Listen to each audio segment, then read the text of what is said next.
Avant de commencer cette vidéo, je tiens à préciser qu'il est très important d'activer la cloche, sans quoi il est peu probable que vous soyez notifié après la sortie d'une vidéo. Ceci étant dit, commençons. Bon, vous êtes nombreux, très nombreux à poser des questions concernant le Tesseract, artefact présent dans le film Captain Marvel. Certains crient même à l'incohérence ou se demandent s'il n'existerait pas en réalité un deuxième Tesseract. Du coup, une vidéo sur cet objet singulier s'impose. Ce sera donc l'occasion pour nous de mettre tout ça au clair, et ce pour le grand plaisir des explorateurs d'univers. J'aime de l'espace, Flerken ou encore pouvoir mystérieux. Aujourd'hui, je vous propose un voyage entre chronologie, analyse et théorie, un voyage qui, vous l'aurez compris, va se concentrer autour du Tesseract, autour de la pierre de l'espace.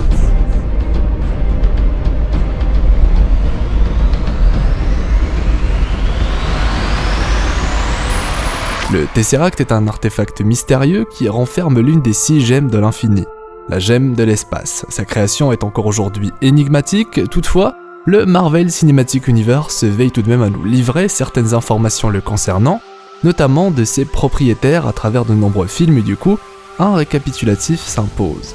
Le premier gardien connu du Tesseract était Odin, le père de toutes choses, qu'il avait enfermé dans sa salle des trésors sur Asgard aux côtés de nombreux objets légendaires. Odin a peut-être obtenu le Tesseract de son père, Bor, mais cela n'est pas dit dans le MCU, il est donc tout aussi possible qu'Odin l'ait trouvé après la mort de son père, notamment durant sa quête de pouvoir. Bien plus tard, Odin décidera de cacher le Tesseract sur Terre, pour une raison inconnue, là où il sera découvert par le commandant Johann Schmidt, alias Crâne Rouge en 1942 dans le village de Tønsberg en Norvège, et plus précisément dans une vieille église cachée derrière une sculpture murale représentant entre autres l'Yggdrasil, connu également sous le nom de l'Arbre Monde.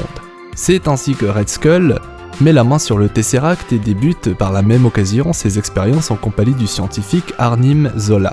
Un objectif en tête, créer des armes puissantes via l'énergie du Tesseract, le tout dans le but de dominer le monde, et c'est ainsi que la cellule Hydra gardera le Tesseract jusqu'en 1945, là où les plans de Crâne Rouge seront compromis par Steve Rogers, alias Captain America. Durant cet affrontement, le Tesseract, gemme de l'espace, décidera de punir Crâne Rouge en le téléportant dans un endroit inconnu.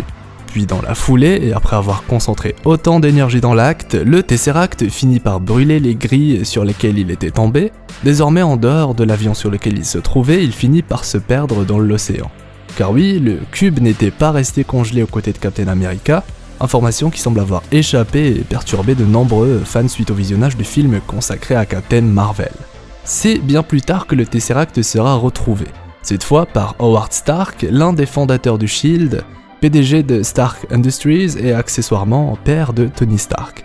Howard finit donc par localiser le Tesseract au fond de l'océan, puis l'étudia sans relâche, mais finira par léguer ses découvertes à son fils, qui bien plus tard se décidera à achever l'œuvre de son père. Effectivement, Howard Stark a essayé en son temps de fabriquer un élément similaire au Tesseract, qui pouvait en théorie dégager une énergie similaire. Mais comme précisé, faute d'avancées technologiques, Howard décidera de léguer ses recherches à son fils et ce, à travers certains enregistrements ou encore de son carnet de notes. Désormais au SHIELD, et d'ailleurs certains oublient que Howard Stark en était aux côtés de Peggy Carter pour ne citer qu'elle fondateur, il est donc logique de penser qu'une fois ses recherches terminées, Howard n'allait pas laisser un tel artefact traîner sur son bureau, et donc quoi de mieux que le SHIELD pour garder un objet si singulier. Là où vous l'aurez compris, il a été possible pour Dr. Lawson, alias Mar-Vell, de mettre la main dessus. Dr. Lawson est un personnage nous ayant été introduit dans le nouveau film Captain Marvel. De son vrai nom, Mar-Vell, le Dr. Lawson était un Kree. Grâce à ses recherches sur le Tesseract dans les années 1980, et donc bien après la redécouverte du Tesseract par Howard Stark, Dr. Lawson avait mis la main sur le Tesseract et avait comme projet de mettre fin à la guerre entre les Kree et les Skrulls en l'utilisant. Ses recherches étaient centrées sur la création d'un moteur supraluminique, un moteur qui à l'aide du Tesseract donc était capable de permettre aux Skrulls de fuir la guerre. Il est même intéressant de se demander si Howard Stark n'a pas décidé lui-même de donner le Tesseract à Dr. Lawson, ou du moins le lui prêter. Dans tous les cas, cette dernière a réussi à se procurer le Tesseract via le SHIELD, comme le souligne le film Captain Marvel, notamment en participant au projet Pegasus. En bref, il n'est nulle question d'un deuxième Tesseract ou d'une quelconque incohérence, puisque les événements dans lesquels le Tesseract est présent à l'écran s'accordent parfaitement. Après les événements du film Captain Marvel, Goose finit par recracher le Tesseract, ce qui permit donc au Shield de récupérer l'artefact emprunté ou volé par Dr. Lawson. Artefact qui restera sous la protection du Shield jusqu'à ce que Loki n'aille le voler sous les ordres de Thanos en 2012. La suite vous la connaissez, une chose est sûre, le Tesseract, ou la pierre de l'espace, est clairement la pierre d'infinité que l'on voit le plus dans le Marvel Cinematic Universe. Et il était intéressant selon moi de lui consacrer une vidéo, surtout après la confusion causée par le film Captain Marvel. La pierre de l'espace est un objet très puissant et je pense qu'on est très loin d'avoir vu tout ce dont il est capable. La pierre de l'espace permet par exemple de téléporter son utilisateur n'importe où dans l'univers. Dans le MCU, elle a toujours été gardée, scellée à l'intérieur du Tesseract, jusqu'à ce qu'elle soit libérée par Thanos lors de sa collecte des 6 gemmes dans Avengers 3. Le porteur de la pierre a le contrôle absolu sur l'espace dans son entièreté, par exemple, il est capable d'immobiliser des objets ou des êtres vivants. D'ailleurs, cette gemme est considérée par plusieurs comme l'un des artefacts les plus puissants dans l'univers. Toutefois, comme ses sœurs, elle ne peut être utilisée par n'importe qui, allant jusqu'à consumer son utilisateur si celui-ci se révèle être faible. Thanos, quant à lui, semble par exemple maîtriser totalement les pouvoirs de la pierre, allant même jusqu'à créer des trous noirs dans son combat contre Doctor Strange sur Titan, ou encore à créer des portails qui lui permettent ainsi de se déplacer très rapidement. D'ailleurs, récupérer la pierre de l'espace en deuxième était un choix très intelligent, car avec ses pouvoirs, la collecte des autres pierres devient beaucoup plus facile. De plus, la pierre de l'espace possède une source d'énergie inépuisable et grâce à cela, elle est capable d'alimenter de nombreuses armes. Elle est par exemple utilisée par Heimdall pour réparer le Bifrost.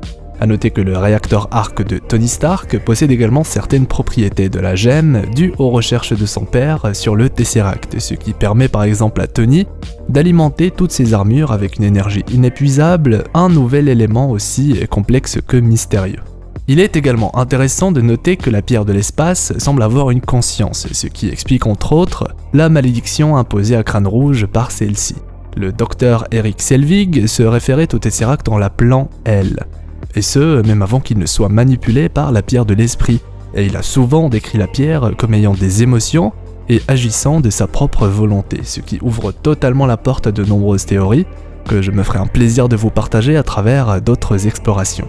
Vous l'aurez compris, la troisième phase du MCU est loin de nous avoir livré toutes les pièces du puzzle concernant les pierres d'infinité, et espérant qu'Avengers 4 puisse nous éclairer davantage les concernant.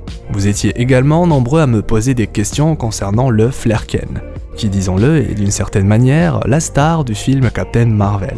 Les Flerken sont des aliens qui ressemblent à des chats tant dans leur apparence que dans leur comportement. Ils peuvent pondre jusqu'à 117 œufs et possèdent une multitude de tentacules qui peuvent sortir de leur bouche.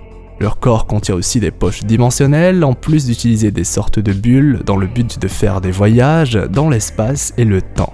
Ils sont même capables de comprendre des conversations cognitives, à l'instar des humains, et ils ont des pouvoirs aussi puissants que mystérieux, et c'est d'ailleurs pour cela qu'ils sont craints et présentés comme étant très dangereux dans le film Captain Marvel, notamment car ils sont capables de stocker des univers entiers dans leur bouche grâce aux poches dimensionnelles qu'ils possèdent.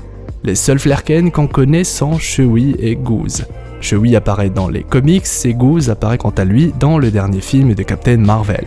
A noter que Goose est sûrement l'adaptation de Chewie dans le Marvel Cinematic Universe. La seule différence entre les deux étant que Chewie accompagne Captain Marvel tout au long de ses aventures, contrairement à Goose qui est donc resté avec Fury sur Terre. Qui sait, maintenant que Captain Marvel est de retour, d'après la scène post-générique du film, elle pourra peut-être cette fois le prendre avec elle. Ce qui ouvre la porte à pas mal de théories.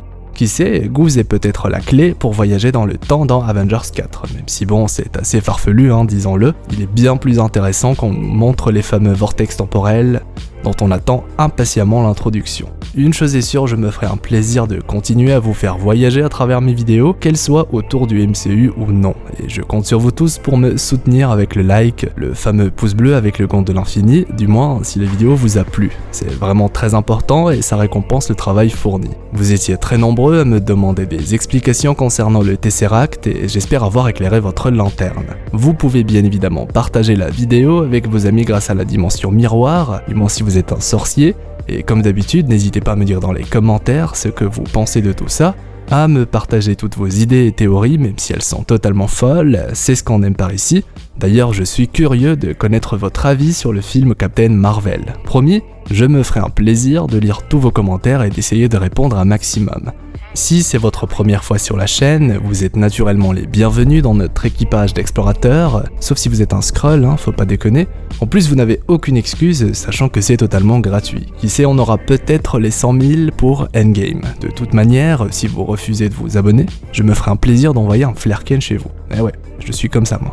Très important, même si j'en parle très rarement, je suis sur Instagram et Twitter si cela vous intéresse. Je partage pas mal de choses en lien avec mes vidéos, mais pas que, le lien est en description. Il est également possible de soutenir la chaîne via Tipeee ou Utip en regardant des publicités, encore une fois, tous les liens sont en description. C'est ainsi que s'achève ce voyage autour du Tesseract, qui j'espère vous aura plu.